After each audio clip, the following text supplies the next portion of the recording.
No, no, not another election. No, I can't do it. Not another. Oh, it's just a nightmare. And it's just the Danish elections. Hey y'all, welcome back to Robe Trotting. I'm Derek, and you may notice that Mike is not here with me because he's on a work trip. But this important topic had to be covered this week, so I'm going to talk to you about what it's like and how, who, where, and when you can vote in Denmark's local and regional elections. The first thing that you need to know about Denmark's local and regional elections is when they are. It's Tuesday, November 16th, and these elections occur every 4 years. They take place for all 98 municipalities and 5 regions of the country.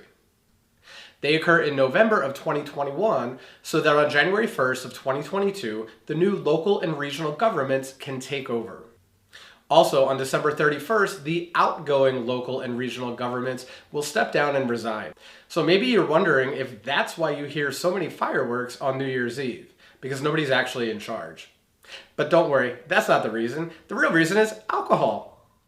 So one of the most important things to know is if you're actually eligible to vote. So first, ask yourself these 2 questions. Am I 18 and do I live somewhere in Denmark? If you are 18 and you live in a local authority area, then you're eligible to vote if you meet the following criteria. You can be 1, a Danish citizen. 2, a citizen of another EU country, Norway or Iceland. 3, a resident of Denmark who has lived in the country for the last 4 years before Election Day. UK nationals that resided in Denmark before the official start date of Brexit are also eligible to vote in this current election. If you meet the criteria, you're automatically registered to vote in the municipality in which your CPR has you registered to be living. Sidebar, I wish more US states had this type of registration. It just kind of makes sense. But what if you want to run for office? If you meet all of the criteria described to vote, you're also eligible to run for office. All you need to do is fill out a form in Danish and get 50 signatures along with that form, and you can register to run for a party, for a non-party, or as an individual. Just make sure that you're not also doing some crimes, because if you do crimes, you most likely won't be able to run for office either. So even if you're a fake billionaire TV show host, you technically could run if you met the voting criteria and weren't doing crimes.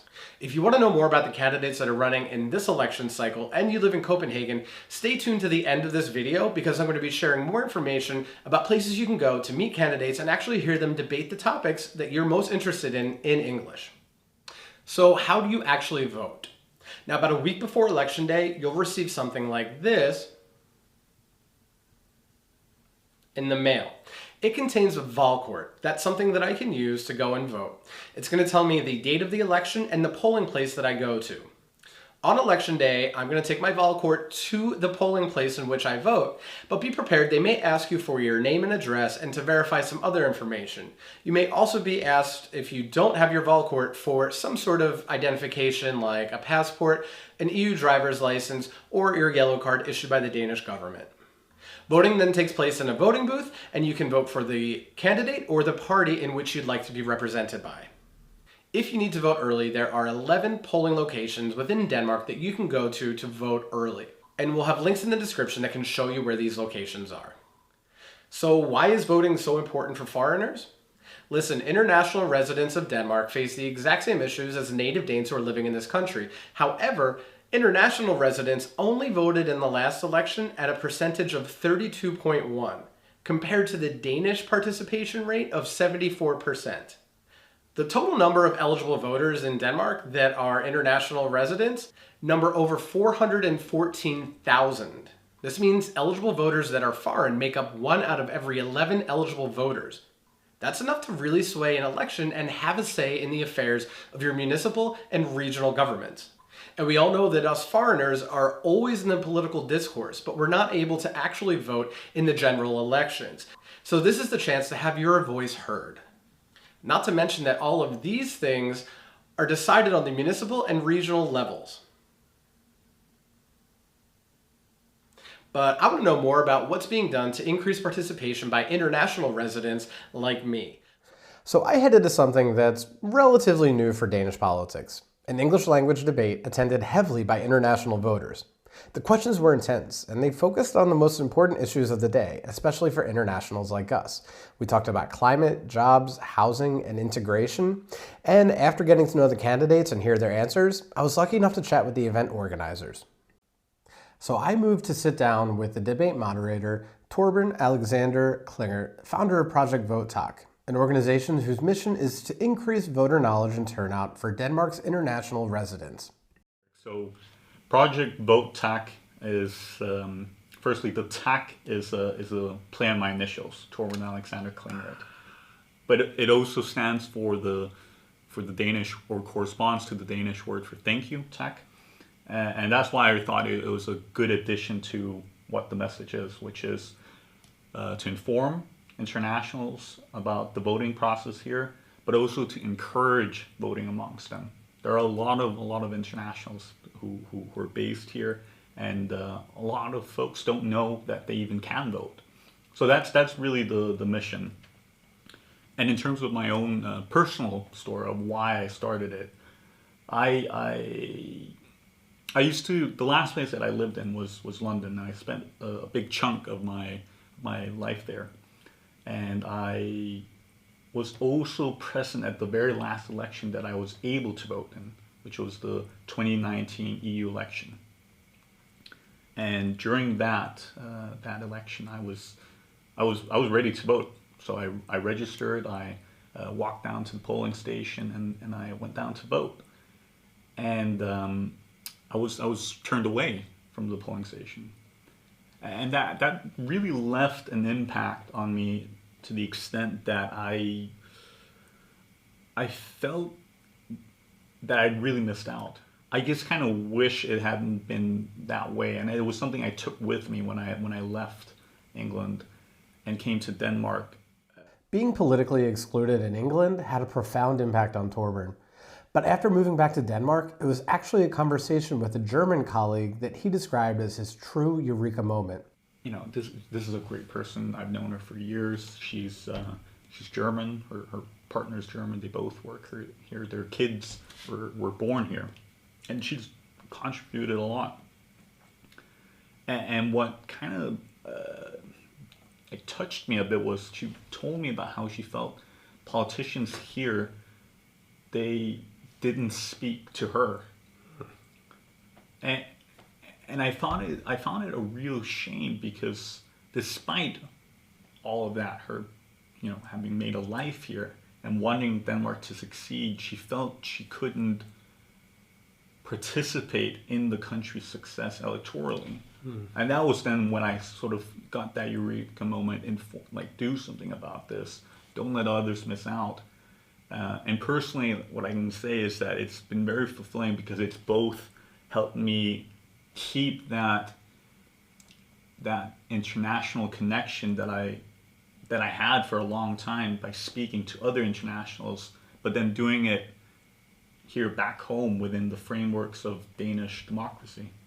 Being disenfranchised from voting, it has to be so powerful, and sometimes a negative experience like that can be an inspiration for doing something positive and making a change that way. So Absolutely. It's great that you also took your experience, and rather than sulking on it or letting it be a negative driver, decided to make it a positive force for other people in the same situation back home. Absolutely, Derek. Super inspirational for others, I think, and hopefully will other people hearing that will take that and make sure that they exercise their right to vote and their responsibility to vote coming up. Absolutely, I really hope so. I can't emphasize strongly enough or encourage strongly enough to go out and vote on Tuesday the 16th. Okay, now I'm in the Copenhagen area, and the event that I went to tonight was particularly for those running to represent Copenhagen at the municipal level. What other events are there besides just what I've experienced here tonight? Yeah. Thanks for asking that, Derek. So, firstly, the one I'd strongly encourage participation in is the event that Project Vote TAC is hosting. So that's on Sunday at 3 p.m. at the Combo Street Wine, which is just at the border between Frederiksberg and Copenhagen by Vesterbro.